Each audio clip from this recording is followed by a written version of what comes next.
जादू नहीं सिखाता आपस में बैर रखना। हिंदी है हम वतन है हिंदू सिताओ हमारा।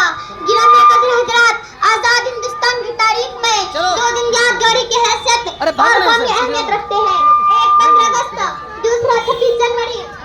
15 अगस्त को हिंदुस्तान आजाद हुआ, उसी ही तारीख को 26 जनवरी हमारा मुल्क जमहूरियत बना और गुलामी की जंजीर से हमारा मुल्क आजाद हुआ। बातिल से दबने वाले नहीं है आसमां हम, बातिल से दबने वाले नहीं है आसमां हम। साबान कर चुका है तू इम्तिहान हमारा।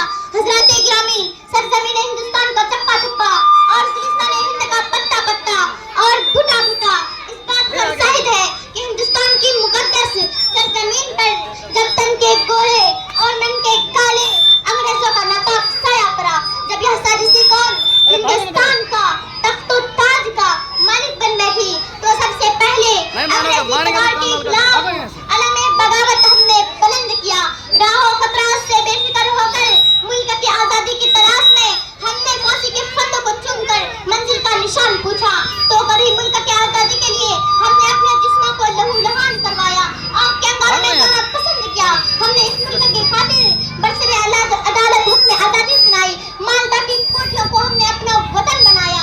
इस तरह सदियों की गुलामी के बाद हमारी कुर्बानियों के बदौलत हमारा मुल्क हिंदुस्तान अंग्रेजी इक़्तिदार से आजाद हुआ और हमने बहुत सोच समझकर जमहूरियत का रास्ता अख्तियार किया है कि मुख्तलिफ मज़ाहिब, अदयान और नजरियात अकायद करोड़ों हिंदुस्तानी को आज़ादी की हकीकी दौलत से सरफराज हो सके। लेकिन मेरे भाइयों और बहनों, आज़ादी के बाद से यूं मिले वतन के लोग जैसे बेहजबाब कोई दूसरी शादी के वक्त।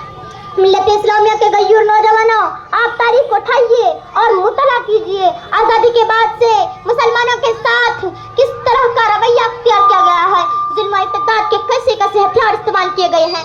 कभी गोरक्षक के नाम पर इखलाक का कत्ल किया जाता है, मुजफ्फरनगर में हमारी माँ और बहनों की असमत से खेला जाता है, गुजरात के अंदर हमारे छोटे छोटे बच्चे को गाजर मूली की तरह काट काट कर फेंक दिया जाता है, हमारे मसाजिद को मिस्मार किया जाता है, मदारिस व मकातिब पर शकी निगाहों से देखा जाता है। हद तो यह हो चुकी है कि शरीयत के अंदर भी मुदाखलत की जा रही है, कभी तलाक के सलासा पर, कभी आज़ान पर पाबंदी।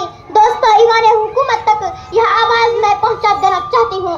याद रखो, फिरका परस्त ताकतों, इत्तेहाद के दुश्मनों, सेकुलरिज्म के नाम पर अपनी रोटी सेकने वालों, कान खोलकर सुनो, जब तक इस धरती पर एक भी कलमा पढ़ने वाला मौजूद रहेगा, खुदा की कसम अपनी शरीयत पर अमल करता रहेगा।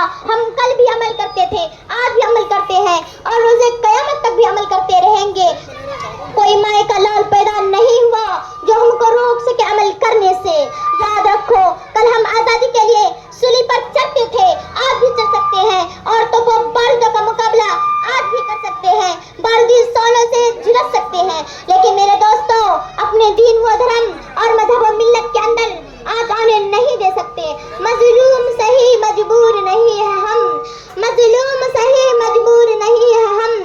अगर शरीयत पर आँच आई तो हम भी जिद पे आ जाएंगे। जब गुलिस्तां को खून की जरूरत पड़ी, सबसे पहले गर्दन हमारी ही कटी। जब गुलिस्तां को खून की जरूरत पड़ी, सबसे पहले गर्दन हमारी ही कटी। अब कहते हैं ये अहले चमन, यह चमन हमारा है तुम्हारा नहीं। अब कहते हैं ये अहले चमन, यह चमन हमारा है तुम्हारा नहीं। मुल्क के गयूर नौजवानों, आज एक बात आपको मालूम होना चाहिए कि हिंदुस्तान के अंदर साजिशें रची जा रही है। मुसलमानों के खिलाफ जो साजिशें रची जा रही है, उसकी एक अहम वजह यह है कि मुसलमान इस मुल्क से इतनी मोहब्बत क्यों करता है। हम क्यों ना मुल्क से मोहब्बत करें। हम जीते जी मोहब्बत करते हैं और मरते दम तक मोहब्बत करते रहेंगे इंशाअल्लाह।